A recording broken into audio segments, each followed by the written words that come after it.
అత్యంత అవసరమైన సమయంలో నీ విద్యలన్నీ నిన్ను వదిలిపోతాయి అని పరశురాముడు కర్ణుడిని ఎందుకు శపించాడు? తన ప్రియ శిష్యమైన భీష్ముడిపై పరశురాముడు ఎందుకు యుద్ధం ప్రకటించాల్సి వచ్చింది? క్షత్రియులను 21 సార్లు ఎందుకు సంహరించాల్సి వచ్చింది? ఒక్కసారితో ఆ సంహారం ఎందుకు ఆగిపోలేదు? భయంకరమైన క్షత్రియ సంహారం తర్వాత తాను జయించిన భూమినంతటిని పరశురాముడు ఏ మహర్షికి దానం చేశాడు? దానం చేసిన తర్వాత ఆయన ఎక్కడికి వెళ్ళిపోయాడు? ఈ ప్రశ్నలన్నింటికీ సమాధానం ఈ వీడియోలో తెలుసుకుందాము.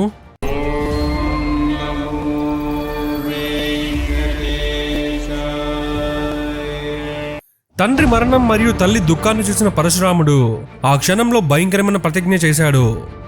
భూమిపై అధర్మాన్ని పెంచి బలహీనలను పీడిస్తూ బ్రాహ్మణులను అవమానిస్తున్న ఈ దుష్ట క్షత్రియ వంశాలను 21 సార్లు పూర్తిగా నాశనం చేస్తానని శపథం చేశాడు.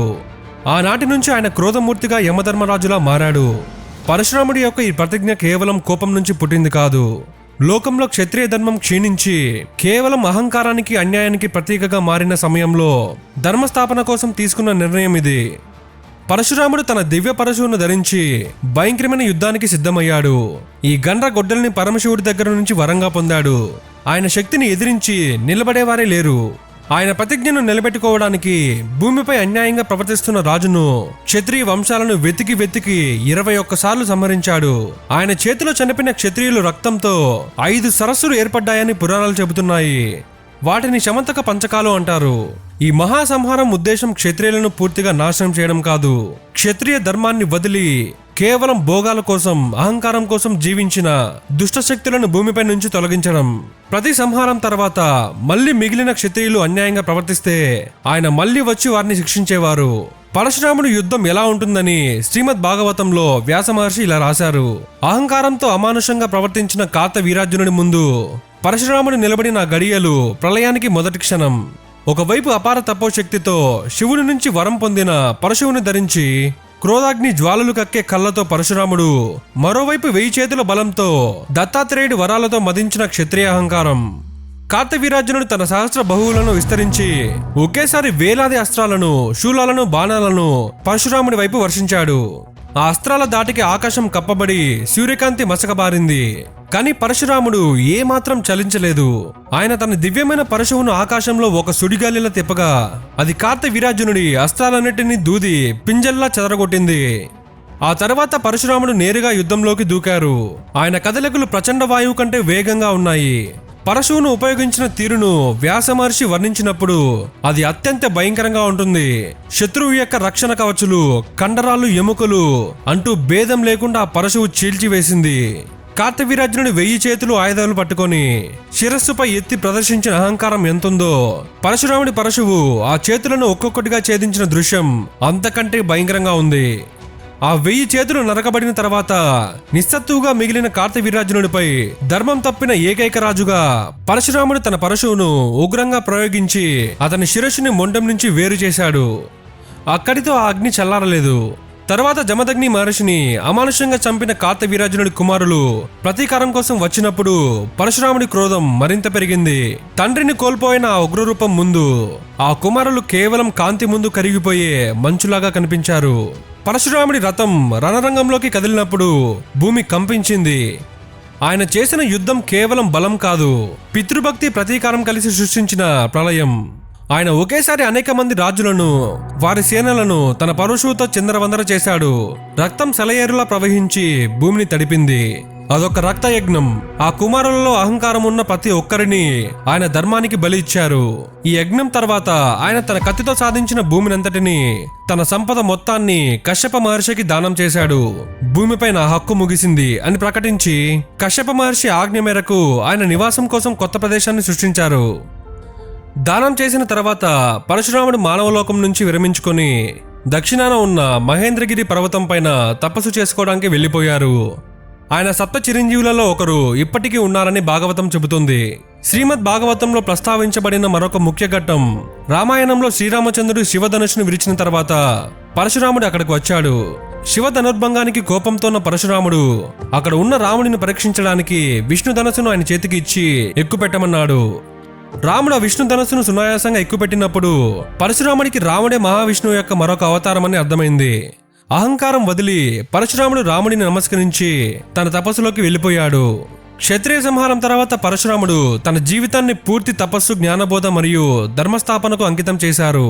ఆయన ఆయుధాలను పక్కన పెట్టి కేవలం అర్హులైన శిష్యులకు మాత్రమే విద్యను బోధించడం ప్రారంభించారు. పరశురాముడి వద్ద శిష్యరికం చేసిన వారిలో అత్యంత గొప్ప వీరుడు భీష్మాచార్యుడు. భీష్ముడు తన బాల్యం నుంచే పరాక్రమశాలి. ఆయన వశిష్ఠ మహర్షి నుంచి వేదాలను, ఇతర దేవతల నుంచి వివిధ దివ్యాస్త్రాలను నేర్చుకున్నప్పటికీ పరశురాముడి వద్ద అస్త్రశస్త్రాల విద్యలో, ముఖ్యంగా దివ్యాస్త్రాల ప్రయోగంలో పూర్తి శిక్షణ పొందారు. భీష్ముడు మరియు పరశురాముడి మధ్య గురు శిష్య బంధం ఎంతో పవిత్రమైనది.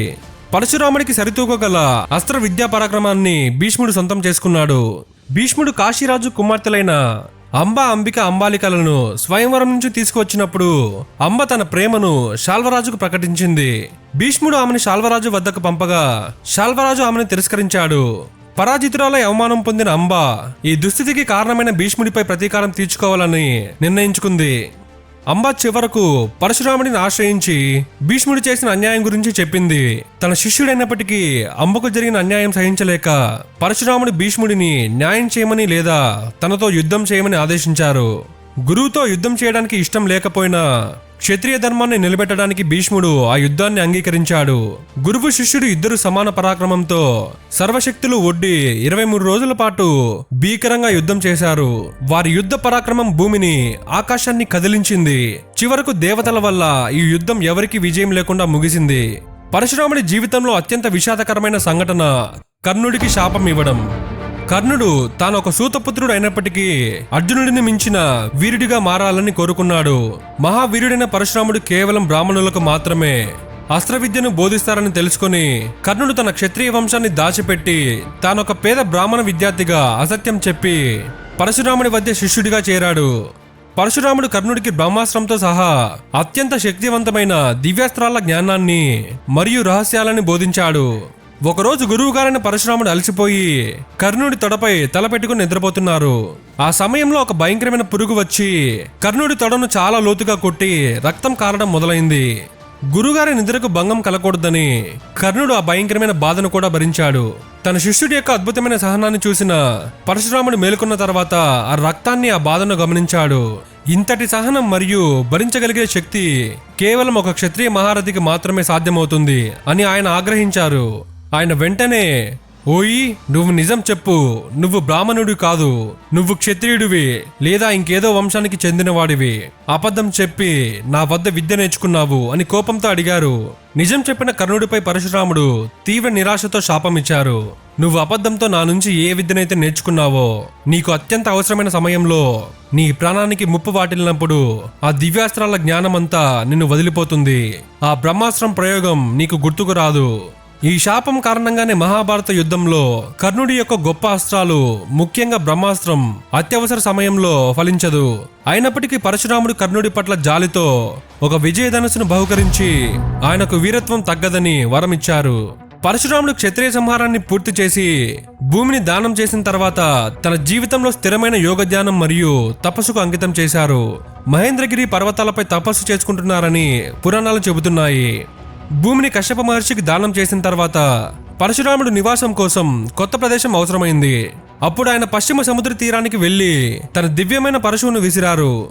ఆయన పరశువు పడినంత మేర సముద్రం వెనుకకు తగ్గి ఆ ప్రదేశం కొత్త భూభాగంగా ఏర్పడింది. ఈ కొత్త భూభాగమే నేటి కేరళ మరియు కొంత కొంకణ్ ప్రాంతంగా ప్రసిద్ధి చెందింది. ఈ ప్రాంతాన్ని పరశురామ సృష్టి లేదా పరశురామ క్షేత్రం అని పిలుస్తారు. ఆయన ఆ భూమిని సృష్టించి అక్కడ 6 ప్రధాన ఆలయాలను స్థాపించారని నమ్మకం. పరశురామ అవతారం మహావిష్ణువు యొక్క ఉగ్ర రూపాలలో ఒకటిగా చెప్పబడింది. పురాణాల ప్రకారం కలియుగం చివరిలో మహావిష్ణువు ధరించి కల్కి అవతారానికి పరశురాముడి గురువుగా ఉండి ఆయనకు యుద్ధ విద్యలలో శిక్షణ ఇస్తారని చెప్పబడింది. దీని ద్వారా పరశురాముడి యొక్క చిరంజీవతత్వం, జ్ఞానం యొక్క వారసత్వం కొనసాగుతుందని భవిష్య పురాణంలో చెప్పబడింది. ఇది పరశురాముడి చరిత్ర. ఈ వీడియో ఎలా ఉందో కమెంట్ అయితే చేయండి. అలానే మీరు ఎలాంటి వీడియోస్ చూడాలనుకుంటున్నారో కూడా కమెంట్ చేయండి.